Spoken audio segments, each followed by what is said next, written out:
We knew they were going to go on runs.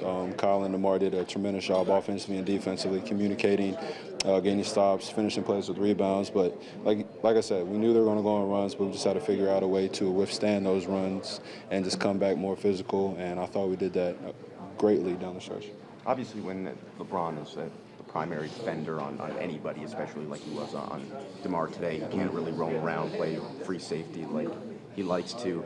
How much of an advantage is it when he's doing that and when DeMar is playing as well as he did tonight against him? I mean, granted, LeBron is a great defender. DeMar hit some incredible shots over him. We were able to screen LeBron and create some separation for DeMar to get open looks. But yeah, whenever LeBron's playing off the ball, he's looking to, intercept passes and get their transition going for dunks and, making passes. But I thought we did a great job screening LeBron, giving DeMar, access to opportunities on the offense end, and he was just able to capitalize. What did you think of Biyombo's block and LeBron at the end of the first half? It's rare that a foul gets. Yeah, I thought it was a block from what I was watching, but I went over and talked to the ref, and he said that Biz did make contact with his lower body, so obviously it was the right call. It's rare that a foul like that gets if something that was called a foul gets a reaction like that from the crowd. Yeah, it looked like a block. When we were watching the game during real time, it looked like a block. But the refs, they made a great call, and we went back and we saw it. And, Biz did make contact with his lower body, so it was a good call for the ref. You go up 18, they come back, take the lead. Do you guys say something to each other? What do you do to not allow doubt to creep in at that moment or to not get tight? Kyle and DeMar just did a great job of talking to us about realizing they're going to make runs.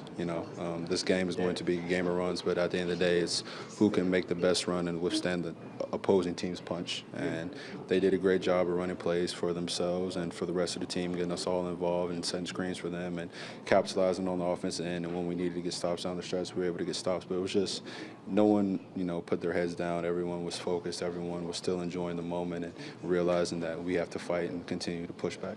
This might have been the loudest the crowd has gotten this entire playoffs. Does that even seem possible? You guys basically know what already heard.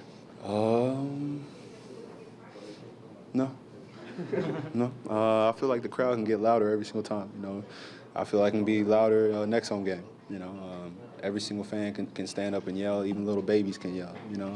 But the fans have been phenomenal all playoff series, especially this one. Against the Cleveland Cavaliers, the fans have just been phenomenal and so energetic, and we've just been able to feed off of that. You talked about it a little bit there, that Kyle's leadership.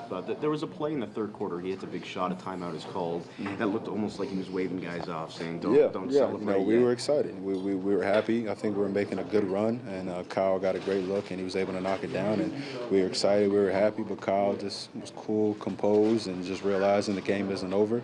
We still have a lot of basketball to be played, and he was trying to settle us down and just keep us going. How much does that help, that kind of leadership? I mean, coach is always talking about playing with composure and playing with poise. You guys do a good job of it, but to have a point guard, to have a leader like that relays that message, is that something that it's very important. A lot of situations out there where the guys lose their heads, and Kyle's able to get in there and separate us or talk to us about certain plays that we feel like should have gone our way. Kyle is able to calm us down, get us refocused, and just have us realize that there's so much basketball left to be played, that a lot of things can happen, that the game isn't over yet, and we still need to continue to push forward and realize that, hey, this is going to be a tough basketball game, and we still need to work together. Understanding it's a make-or-miss league, Kevin Love is 5 for 23 in the last two games. What's the reason from your defensive vantage point for that? Just for us, we're just trying to play aggressive with every player out there. Kevin, knowing he likes his post-ups, knowing he likes pick and pop, knowing he likes to, hit the three. So just trying to be as physical as we can, force him into tough shots. And granted, he's missing a lot of shots. There's not too much that we're doing to make him miss rather than being physical and put a hand up. He's got clean looks. He's had threes. He's had his post-up shots, turnaround jumpers that he's been taking all year long. Granted, they're just not falling, but we're just trying to be as physical as we can without fouling, contest every single shot, make every opportunity that he has on the offense and difficult, and also make him work on the defensive side. It's a best-of-3 series, and you're the only team that's beat the Cavaliers in postseason. How do you feel going into No matter what, we're confident. When we were down 0-2 or whatever, we were still confident. We're always going to believe in ourselves. We're always going to have faith that we can win. Whether we're down, whether we're on the road, whether we're home, we're going to constantly believe that we can win.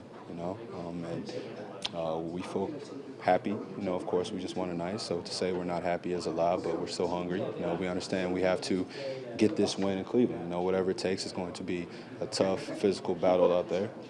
And whatever happens, happens at the end of the day. But we're not satisfied. We're still hungry. We want to win.